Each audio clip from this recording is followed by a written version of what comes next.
This is going to be an exciting simulation.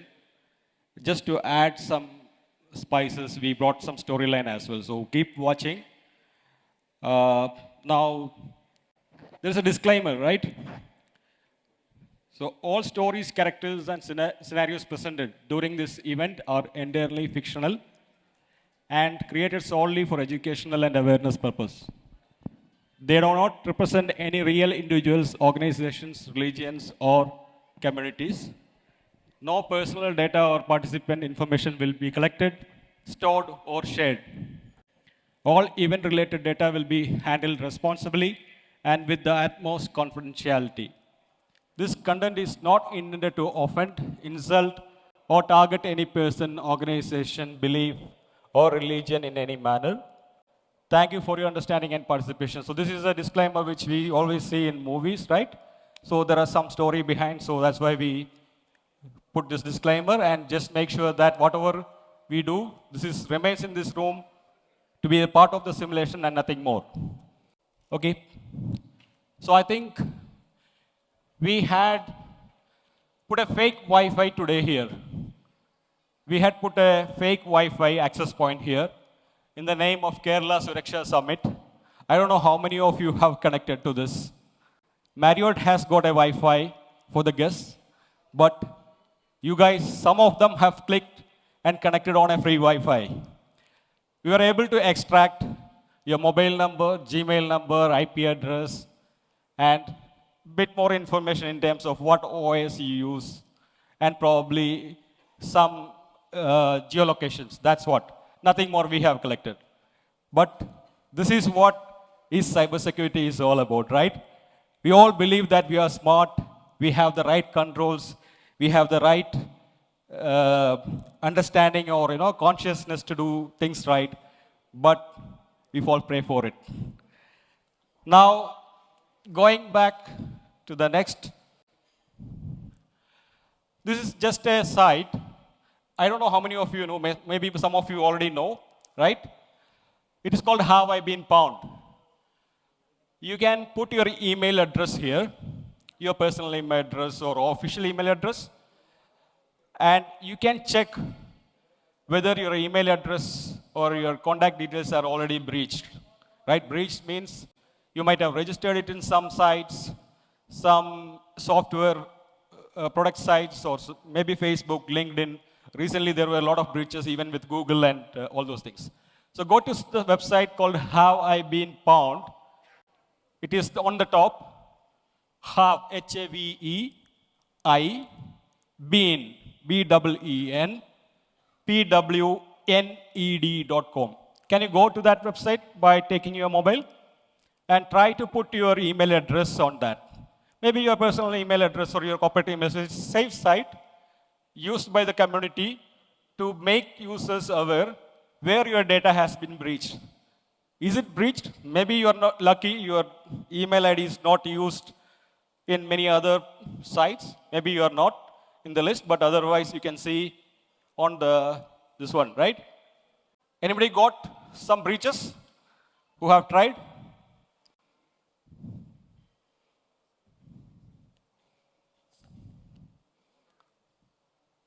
Have you tried? Anybody have seen green color or red color? You have got some of the sites have data breach. Yeah, green. Okay, any reds? Yeah, so a lot of reds, right? So what happens is if you can try some email ID just to show it.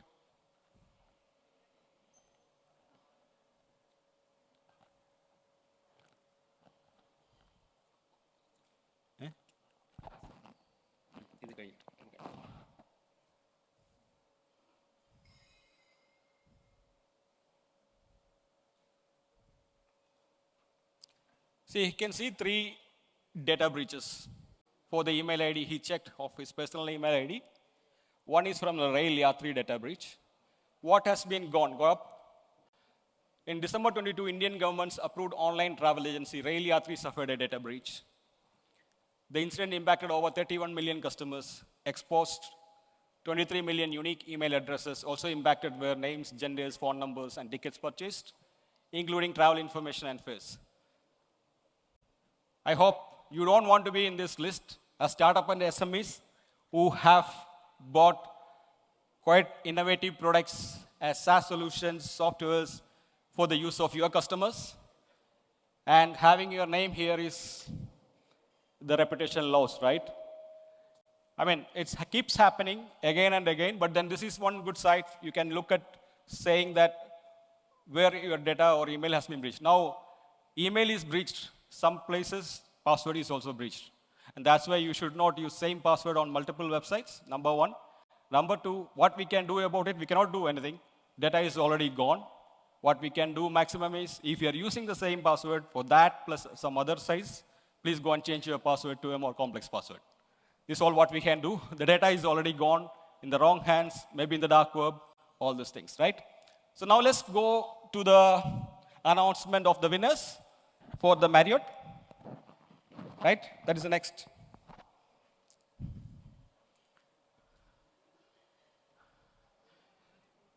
So it was again another fun. We just wanted to prove again that people will believe anything anybody says. If there is a prize, there is something very attractive, you will click, you will fall for it. Whoever has been scanned this QR code, your cameras have been hacked or compromised by our team behind and had your selfies done. Anybody wants the phone? Anybody wants the picture? Other than the iMagic photos, please contact us. We will share it with you. Thank you. And that is what about this one. Look, so the whole point is we believe everything what others say, right? And we fall for it. So be a techie, be a CEO. Sometimes I see people who are in top leadership positions talks about risk, also fall for it. Anyway, let's go to the next. So this is what happens when a scam happens. Why people fall for scams, right? What I call it is 7 emotional triggers of a cyber scam. Concern. If one of your near or dear one is in trouble, you will be concerned, right? Recently with AI, it is very easy to mimic somebody's sound, somebody's video with deep fakes, and getting a call from somewhere who is in travel, because we post everywhere that I'm traveling from here to probably Kulu Manali or, for a Kashmir, whatever it is, right? So there are a lot of scams happening based on the near and near ones saying that they're in danger. Please help us with some money to be sent and stuff like that when people feel for it. So one is basically, one of the emotion is concern. Second is love. Kadalan, right? So people, it is very easy once you get into that romance. Romance is very, very, you will believe everything what they say once you are into it. You get enticed. You do whatever for your love, and that turns into scams nowadays, asking for fund transfers, money transfers, or sometimes you get lured into become a chain of, or an unknowing chain of a cyber crime. So second emotion is love. Third is admiration. We get flattered, right? We get praised. And admiration is another emotion based on which people wear the heroic suit and do anything. And next is guilt. Guilt is actually for people who are honest, right? Guilt is a big thing. If you have been told that you did something wrong on your work computer, or maybe you're part of some social movement, right? And it is on a negative perspective, or some kind of guilt if they can create, that can be used as a bait to extract money from you. Because once you are guilty, you feel sad, you lose your decision capabilities, and it's on their hook. Next is fear. Fear is very simple thing. We all know the digital arrest, which is very common and popular in India. I think it started from India, I believe. A lot of retired employees, bankers, pensioners, a lot of money, and it feels sad sometimes hearing those stories of an old couple lost their entire pension or savings and they committed suicide in one of the South Indian state. So fear is another trigger. It can be seen in other forms: traffic tickets, police, the warrant, and those kind of things where they try to scare you to fall for the prey. Then comes the shame. Your old pictures, maybe some accusation that you have done something wrong with your work computer, or maybe some other family members get, fake pictures and stuff, which will be posted online and stuff, which can create a shame and push you to fall for it. And the last but least is the greed. How many of you are into online trading? Online trading means not our the BSE stock exchange. We have legitimate bank sites, but I think there is a lot of telegraph group which gives you tips and tricks, and sometimes they invite you to trade on their platform to make more profit. I think Malayalis has a lot of money long time back on Aad Manjiyam schemes. It is a digital version of it. That's it. Where you can make quick money, that where we will go and put our money into. And I know people who have lost lakhs and crores of money based on the greed. So these are the 7 emotions which is exploited to pull you into a scam, in short. So with that, we talked in the morning, one of the speakers talked about cybercrime as an industry. Goban was talking about it, right? And we thought of just let you know how was the cybercrime evolved. Early days, it was fun. People used to send message from one terminal to another terminal saying hi. Or we used to surprise our colleagues when we were in the old DOS or LAN networks. Hey, I know what you're doing there on your seat. But to just have fun, right? So that is where it all started in early days. Then it became script kiddies, people who are enthusiasts to show their technical prowess and digital vandalism. This is about getting into somebody's systems and creating some mess to know that, I was here. So this is basically, it is called digital vandalism. Sometimes putting wrong content onto your website or those kind of things. From there, it evolved to organized cybercrime, right? Where actually it was money motivated or finance motivated attacks started originating. And that whole motive was to swindle money, right? To gain money from somebody. From there, it moved to nation state and APT era, where war was fought digitally. We have seen the opponents' nuclear reactors, critical infrastructures, power grids, or even various other facilities getting disrupted online by the nation-state actors and advanced persistent threats. Then there is another set of people who came, who is nothing but hacktivist, who stands for something. Like Goban was mentioning in earlier, the Iranian hacktivist targets a company who is selling liquor in Middle East, in UAE, for example. They stand for a cause, right? So they don't like or they feel that is against their beliefs, on which they target the organizations who are doing such business. It happens even with association with Ukraine-Russian war. There are different sides, and different sides who are supporting have different ways of attacks they get from the activities. I have seen recently a few attacks in the Middle East, like Anonymous Sudan and various others, who were targeting specifically certain countries in Middle East due to certain associations they had in the past. Now, we talked about the cybercrime industry. Now, earlier it was hackers, individuals, it became groups.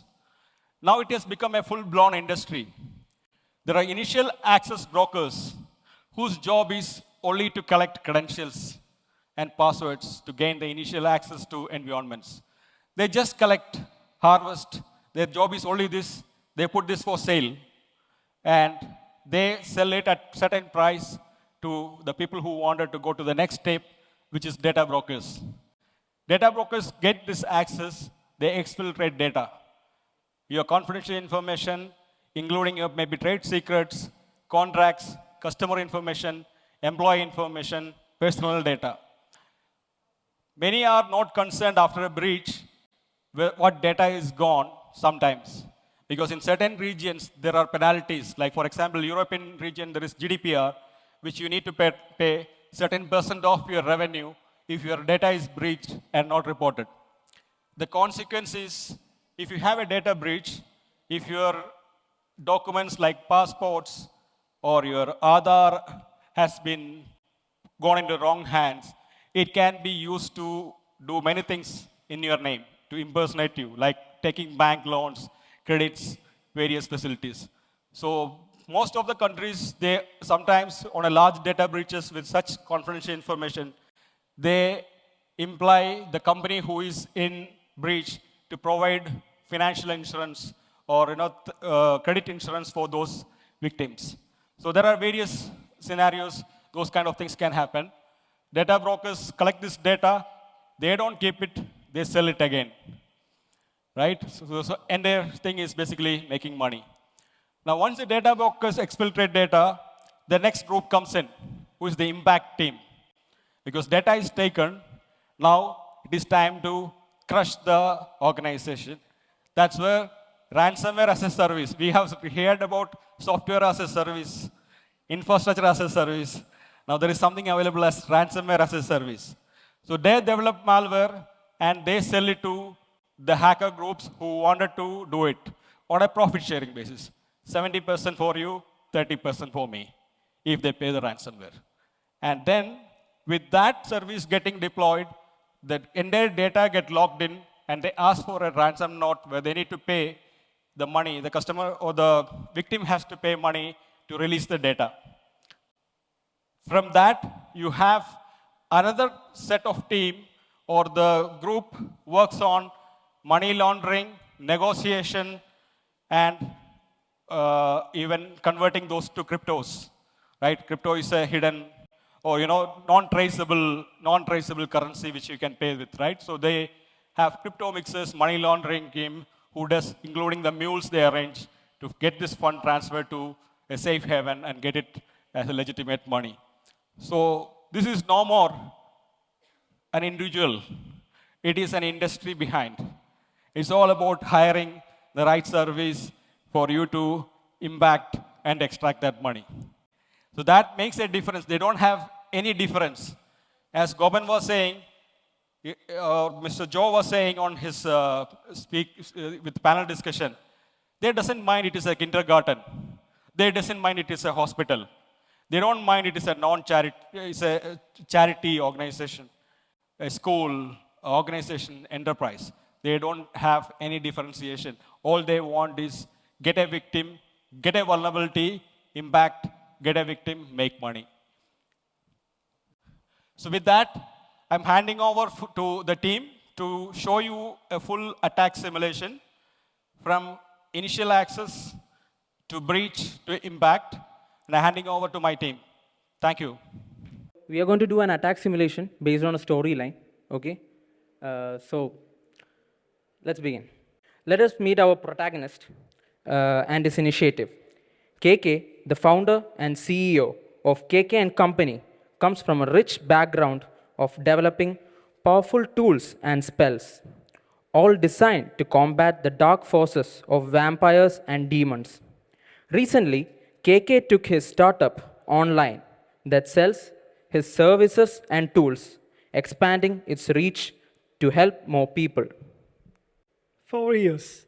I've been developing these tools and spells designed to protect people from the hidden threats. At K&K Company, we have taken those tools and services online. Now, anyone from a small village to a big city can access what they need to stay safe. But not everyone was thrilled about this move.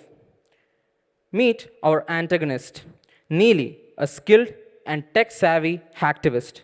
She is part of the vampire community, and she is not happy with KK's mission to expose and neutralize their influence. So, KK wants to protect the world, huh? Cute. Someone's going to pull the plug before he takes control.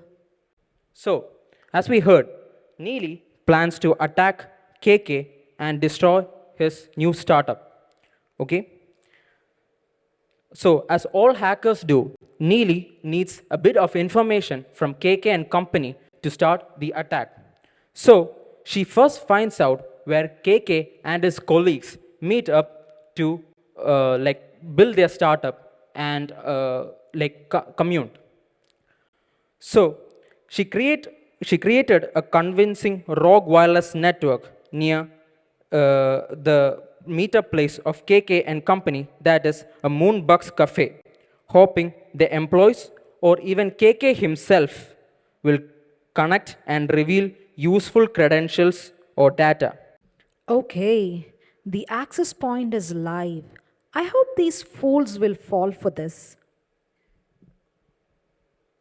So, what Neely did was place a rogue access point near Moonbugs Cafe. Okay, so we earlier showed you a fake access point. So, what's the difference between a rogue access point and a fake access point?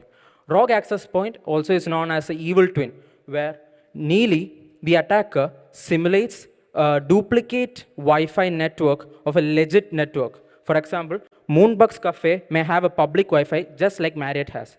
So Neely, she she sends deauthentication packets to all the connectees of those Wi-Fi so that they connect to an evil twin of the actual legit Wi-Fi put up by Neely.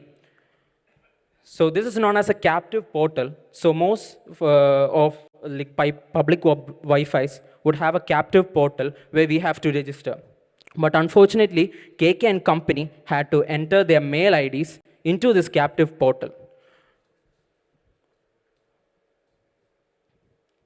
So Neely gets these mail IDs in her backend so that she can perform further attacks. So initially, she performed the reconnaissance phase to get the initial initial information to perform further attacks.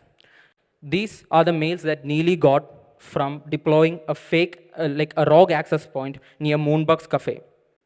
Yes, they connected. എനിക്ക് അവരുടെ company mail കിട്ടി.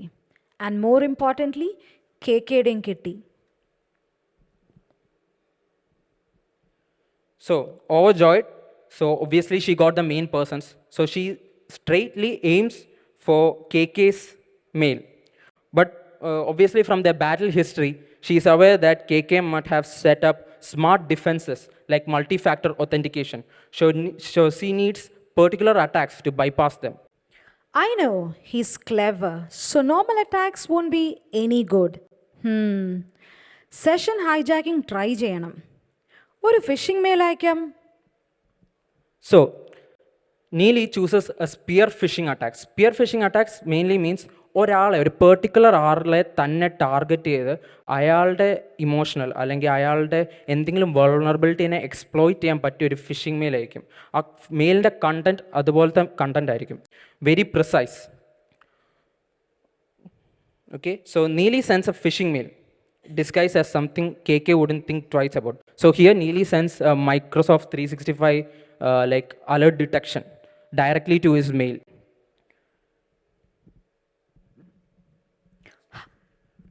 So we can see, so here is Neely's point of view. Okay, so Neely is sending the attack right now to the mail she collected from the information gathering phase. Now we can see KK's point of view. So this is what KK sees. Okay, he gets a security alert from Microsoft. ഹ്യൂ. ഇന്ന് നല്ല busy ആയിരുന്നു. ഇനി 5 മിനിറ്റിനുള്ളിൽ അടുത്ത meeting. മൈക്രോസോഫ്റ്റിൻ്റെ അലേർട്ടോ നോക്കണമല്ലോ. KK just released his startup. So, and the stress levels were high, and he was busy. He was doing multiple activities. So, he didn't wait to confirm the authenticity of the mail. So, he just accessed it. Ha! He fell for it. Now I just need him to log in.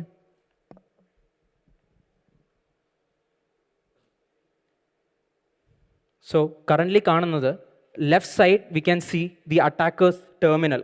So, obviously, we films see all attackers and terminal. എന്നിട്ട് right സൈഡിൽ നമ്മൾ കാണുന്ന KK, our protagonist point of view, where he logins to the phishing mail sent by Neely. So Neely waits for KK to enter his login credentials so she can act as a proxy. And Neely can get these credentials, and she's particularly aiming for the session token. നമ്മളിപ്പോൾ ഇൻസ്റ്റാഗ്രാമിലോ എവിടെയെങ്കിലും sign in ചെയ്യുമ്പോൾ, online വഴി sign in ചെയ്യുമ്പം നമുക്ക് ആ company, ആ base company ഒരു session token തരും. ആ സെഷൻ ടോക്കൺ വെച്ചിട്ടാണ് നമ്മൾ ചുമ്മാ വേറെ ഏതെങ്കിലും ആപ്ലിക്കേഷൻ ഓപ്പൺ ആക്കിയിട്ട് തിരിച്ച് അതേ വെബ് ബ്രൗസറിൽ പോകുമ്പം നമുക്ക് സ്റ്റിൽ ആ പേജ് ഓപ്പൺ ആയിരിക്കും, വീണ്ടും ലോഗിൻ ചെയ്യേണ്ട വരത്തില്ല. അത് ഈ സെഷൻ ടോക്കൺ എന്ന് പറഞ്ഞ പാരാമീറ്റർ കാരണമാണ്. ഈ സെഷൻ ടോക്കൺ സ്റ്റീൽ ചെയ്യാനാണ് നീലി നോക്കുന്നത്. കാരണം as all of you know, Microsoft 365 ഇപ്പം മൾട്ടി ഫാക്ടർ ഒത്തൻറ്റിക്കേഷൻ സെറ്റപ്പും authenticator and all is the. So, our authenticator complete ആയി കഴിയുമ്പം Neely steals his session tokens to log in as the legit KK into his account. So, as you can see on the left side, Neelyക്ക് session token കിട്ടി. ഇതാണ് session token. It's just alphanumeric codes. So, നമുക്കിത് പ്രത്യേകിച്ചും മനസ്സിലാവത്തില്ല ഒന്നും, but for authentication purposes, these are used by most prominent companies right now. So, Neely is trying to log in. Okay, she uses a tool that known as a cookie editor. She uploads the session token right now.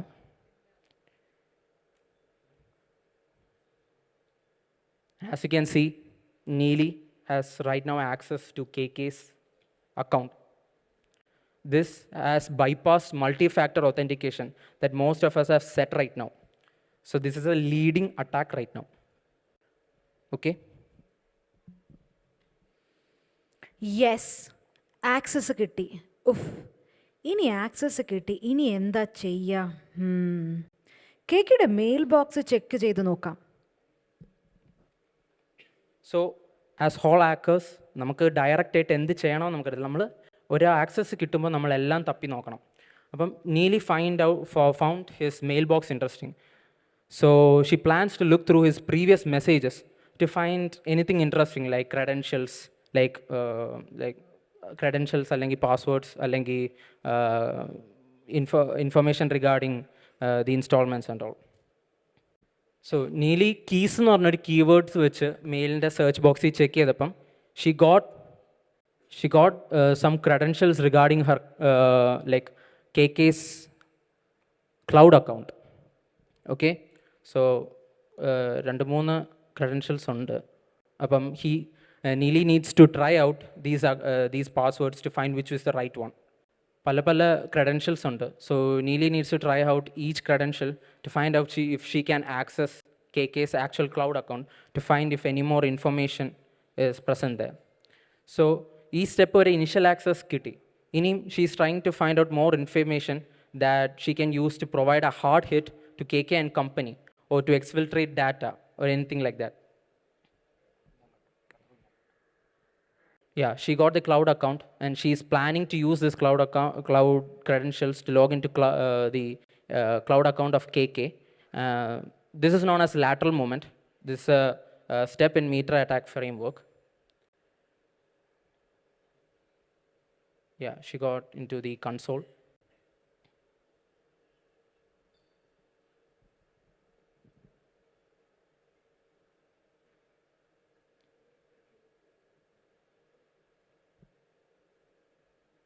She entered the account ID.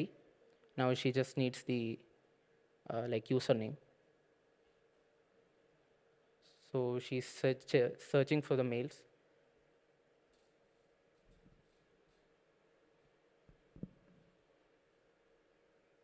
Yeah, she got an updated credentials. Okay. So this is a typical example of internal sensitive data exposure. നമ്മൾ പലരും ചെയ്യുന്നതാണ് നമ്മുടെ on കമ്പനിയിലുള്ള കൊളീഗ്സിന് നമ്മൾ മെയിലിലോ ടീംസിലോ വഴി ഇങ്ങനെ credentials ഒക്കെ അയച്ചു കൊടുക്കുന്നത്. ഈവൻ നൗ ടീംസിൽ അയച്ചു കൊടുക്കുമ്പോഴും we get the content of the message that we send on Teams in mail. So anyone who has access to our mails can also see the credentials. She's searching for the password right now. Yeah, she got the password. Oh, KK used herself. KK used Neely itself as a password.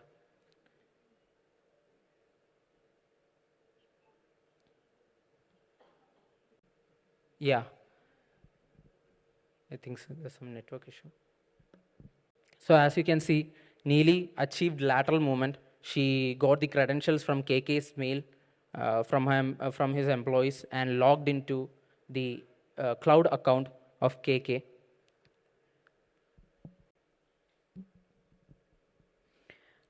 അടിപൊളി. Full employee ലിസ്റ്റും ടാക്ടിക്സും കിട്ടിയല്ലോ. So Neely looks through the recent activities and finds S3 bucket. S3 bucket is a storage that's put up on AWS. So she looks through the storage of his cloud account. So she finds many buckets, many storage accounts.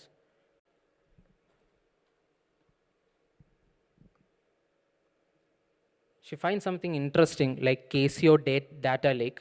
So Neely clicks the data bucket and she downloads the employees list, the employees list, the investors list, and the tactics used by KK and his colleagues to destroy her community. So let's go into downloads.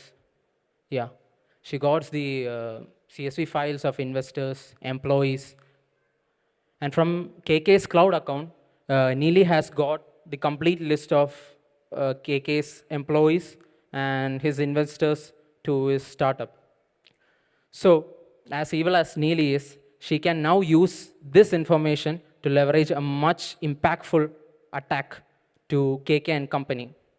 Okay, so she exfiltrates the data to her local storage. Now, she also, maybe a prominent attacker will destroy the data found in the storage to disrupt the complete business workings of the actual user. So losing all this data will be like detrimental for KK and company. Then she then goes through the employees list and she plans to execute her main agenda, that is to cripple KK and company to the ground. Now she plans to mass mail ransomware to all the employees. So ransomware നമ്മൾ പലരും കേട്ടിട്ടുണ്ട്. അപ്പം one of the most effective attacks ആണ്.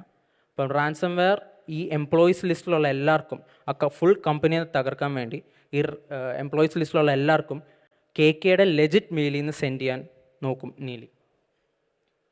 So KK having a higher level of authority, okay, he sends he sends a mass mail to all of his employees, colleagues, to a ransomware in the link embedded in the text here.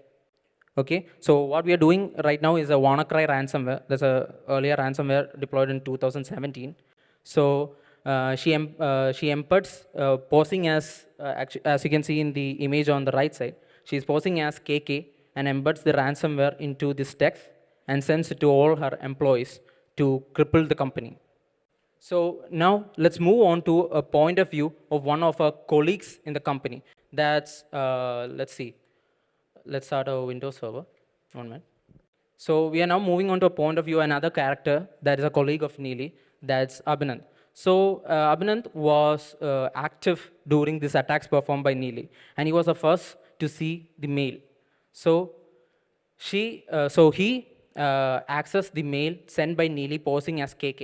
So obviously KK being a higher authority figure, Abhinand without any second thoughts like reads through the mail and clicks the link, which performed by everyone in the company can lead to the downfall of the company. So he sees a employee config executable. he doesn't understand what this is, but since it's from KK, he downloads it. So he sees an error, but still trusting his higher authority, he executes it. So Abhinand has unfortunately executed the ransomware, that is WannaCry ransomware, from sent by Neely from KK's account.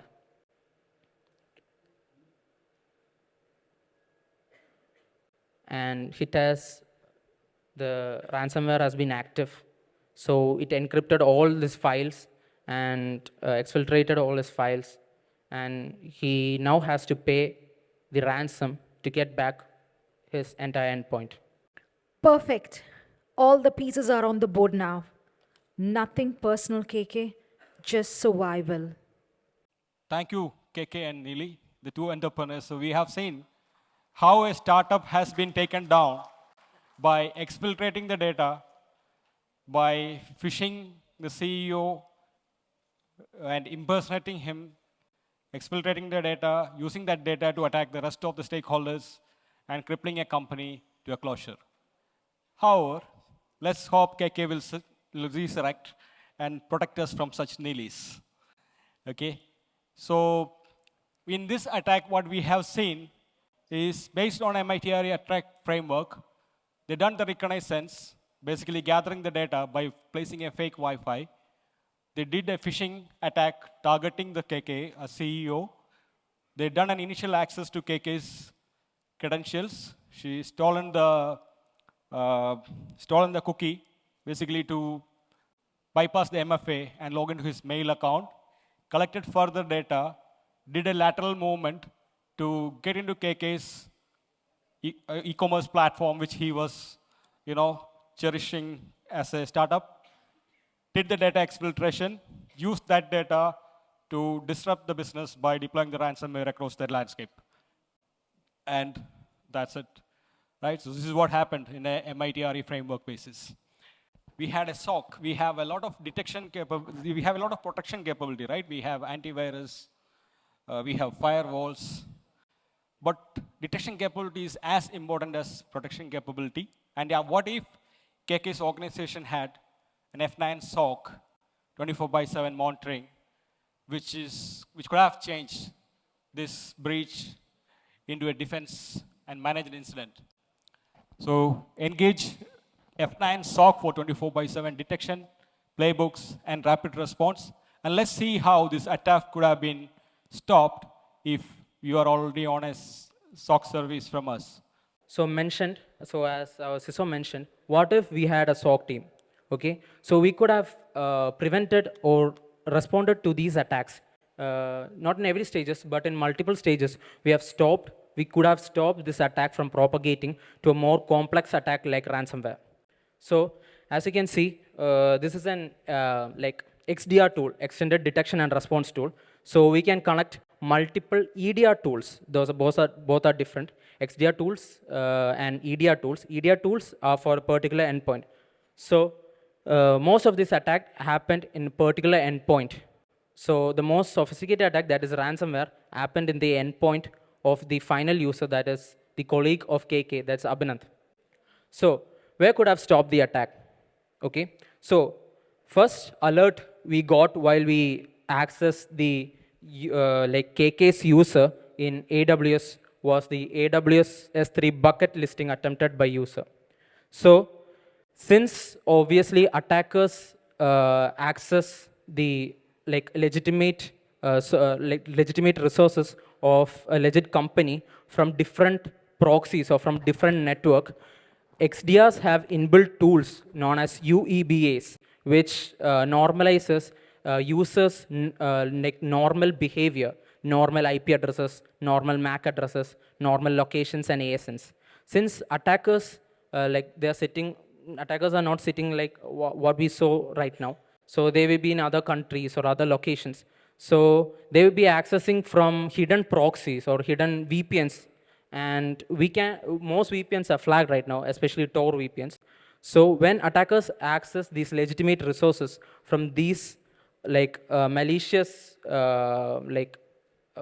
locations, they get flagged by the UEBA, and in turn, the XDR triggers an alert for such access. So here we can see the S3 bucket listing attempt done by Neely.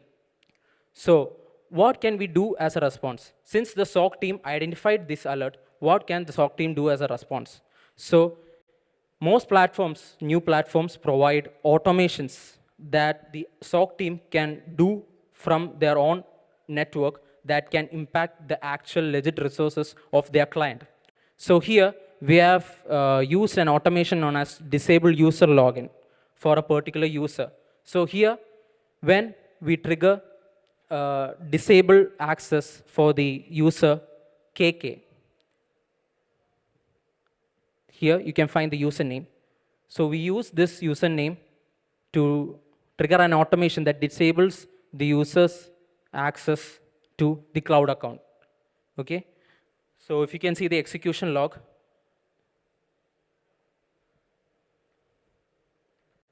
so in the execution log, we can see as a status completed, and the user is now disabled from using the account. So this is the first response we can take. Okay? So we can disable the user from accessing the resource. And since now Neely Holle has the credentials for that user, she cannot access the resource right now. Okay? Then what's the next alert that the SOC team got? So next is Sentinel-1 multi-stage suspicious activity detected on host. That is a ransomware alert. So Sentinel-1 was the EDR that was deployed on the user Abhinan's account. So here we can do the response of killing and rollback, remediation, quarantine, and rollbacking. So killing will kill the process of the ransomware, and quarantine will quarantine the machine from the network so that the ransomware, if spreading, the ransomware can be quarantined on that endpoint itself. And rollback moves, transfers the endpoint to a previous safe snapshot taken by the EDR so that the endpoint can return to its normal working. So these are the alerts we can get. These were the stages where we could have prevented. That is in the lateral movement stage and final stage. Here you can see the ransomware execution details from the alert. Here also we can kill, quarantine, and roll back the ransomware. So SOC team, if a SOC team was present, they could have contained this mass attack performed by Neely, and thus saved KK and company from crumbling to the ground. I think you have seen an attack, and what if KK had a SOC managed by F9? What's such a beautiful platform where you get high fidelity alerts, and also have the playbooks or runbooks to defend that attack at different stages. It could have been stopped at the initial login. It could have been stopped at the data exfiltration. It could have been stopped even before the ransomware attack has happened, right? So having detection or having the protection controls is good, but having a detection and 24/7 monitoring, eyes on the glass is as important as that. So just to understand a little bit more about, we will look at that SOC platform. Before that, I would like to say a little bit about F9. So F9, you all part of this. Some of you already know F9. F9 is a 5+-year-old company. We're based out of UAE and India. India here, we have our office in Cochin, and we have our another office in Dubai. And we run 24/7 SOC from both these locations. We are a major cloud partner. We started with AWS. We have a lot of customers as well as many competencies on AWS. We are a very strategic partners with AWS. 500 plus customers, 500 plus customers, projects executed successfully. So we have quite technical competencies both in cloud, on-prem, hybrid infrastructure. We do not only AWS, we do AWS, Azure, GCP, as well as Oracle. We do start from assessment, gap assessment, ROI building, as well as migration, post-migration transformation, and as well as managed services to support the customers throughout their journey in terms of cloud transformation. Next slide. So in terms of cybersecurity, we just not stop at SOC. We do have technologies and services. We do consulting. We do offensive practices like in terms of ethical hacking, VAPTs. We do consulting on various standards, including ISO 27000, data protection, DPDP, which is the new framework, SOC 1, SOC 2, Type 1, Type 2, I think one of the important certifications for the SaaS vendors to have, as well as we do consulting all the 360-degree in terms of starting from assessing the gap, building a roadmap for security, implementing or consulting you on technologies and services, at the same time also providing you a 24/7 eyes on the glass using our SOC, 24/SOC, which is running from both Cochin and India. So we use a platform called SecureWorks. SecureWorks is previously, in the world, there are top leading two service providers on managed security service. One was Mandiant, which is acquired by Google, and second was SecureWorks, which is acquired by Dell. It was called Dell SecureWorks, and now it is acquired by Sophos. So in both the cases, the best part of SecureWorks is they have a pedigree of 25 years in MSP, and the platform was built for that MSP, which means they were not an EDR or antivirus company. They were a pure play managed security service player, and the platform was built and used for Fortune 500, defense, government sectors, as well as for different industry verticals, including healthcare, financials, banking, and so on and so forth. Though also they do incident response for customers who have been impacted by cyber breaches across the globe. So that incident response means they are also almost do around 1,300 incident response globally. That brings a lot of threat intel in terms of what is the recent attacks that is happening. In addition to this, there is a separate counter threat unit of 1,000 members who has been including one of the chairs of National Security Agency of UK who leads that CTU team. That means they bring those threat intel, curated threat intel to the platform, and at the same time, the detection capability to the platform to detect those attacks real time. It's not about endpoint. It integrates all different log sources. The licensing is based on number of endpoints. There is no EPS or data capacity-based licensing. It brings in data from all different sources, including your network, firewalls, WAF, cloud. It integrates with all the public cloud providers, including AWS, Azure, GCP, and cloud, and also Office 365 and various other SaaS products. It's an open XDR, so you don't need to have a Sophos EDR or EPP to support it. You can, even if you are on CrowdStrike, SentinelOne, Microsoft Defender, or Sophos, you can use the same platform to support or monitor these services. It's an AI ML powered platform. It uses extensively AI, as some of us were saying. I think Madam was saying previously that the AI is becoming a boon and positive note that it allows you to detect those attacks rapidly and contain those attacks rapidly.